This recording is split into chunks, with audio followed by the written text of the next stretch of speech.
Hi, I'm Nate. I'm Mallory. I'm Brooke. I'm Charles. All right, the eventful fate of Indy. Do the depths of the ocean frighten you, or the creatures that lie in it? For the nearly 1,200 sailors who called the USS Indianapolis home away from home, their fears would be met head on for 5 long days.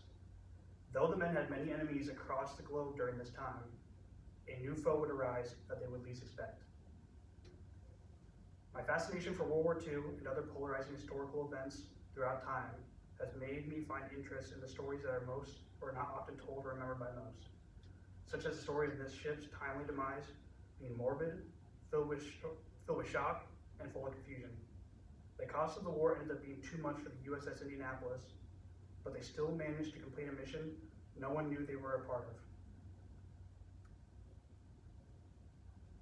The actual purpose of the Indianapolis Portland-class cruiser was to provide artillery support for ground assaults and giving aircraft support by being a mobile carrier throughout World War II.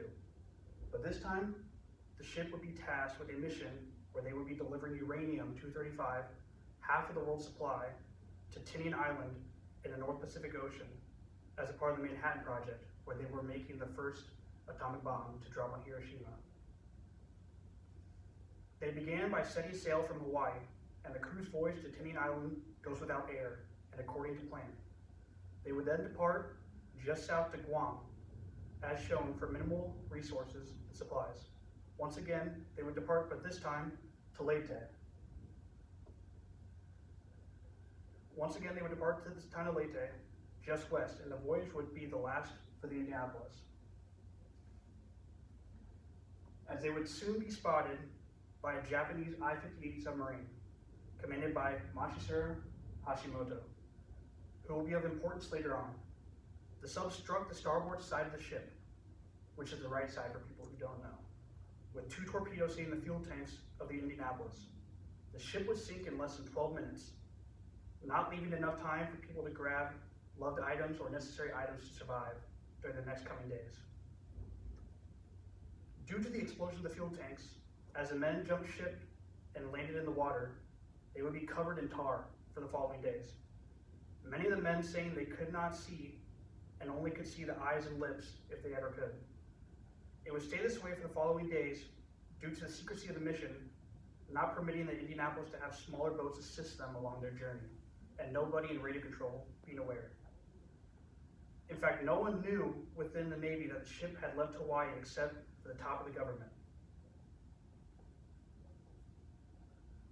With the ship completely sunk and the men alone without support, the ones who are critically injured are given very few life rafts and vests, and the rest lock arms to stay afloat.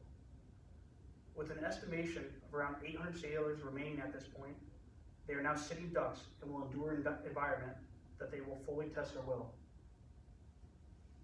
Their biggest threat to survival was being without food and drinkable water for this duration. Drinkable water here is key because many of those would die early on because they would drink the salt water, and it would speed up the process of their untimely deaths. Their next threat, which they also could do little to combat, were the oceanic white-tip sharks that resided in the western Pacific Ocean in usually hotter water. The sailors would recount the sharks coming up and biting their legs to see if they were still alive or not. Then the sharks would pluck them down one by one while they were still alive and they were too weak to fight back. Many of the men would recount walking on the sharks at night to stay afloat as well. It is thought that at least 150 of the sailors were killed from shark attacks alone. And with hope wearing very thin, all they could do is impatiently wait for something to come. And after 5 days of dealing with the elements, they are spotted by an American control plane, and the USS Cecil J. Doyle would come to their rescue. They would get them out of the water by shining a light as a beacon for the sailors. The rescue process would then begin during the night, making it difficult to locate everyone. During the rescue, the Cecil was reluctant to help the men because they thought it could possibly be a secret attack by the Japanese, but they eventually would, and some would still die after being rescued due to the sheer exhaustion and dehydration over the time. The final tally of survivors would be 316 men. But of course, it would not end there. The Navy would now have to place blame on someone within the ship, and they would do so by court-martialing Captain Charles McVeigh of the USS Indianapolis.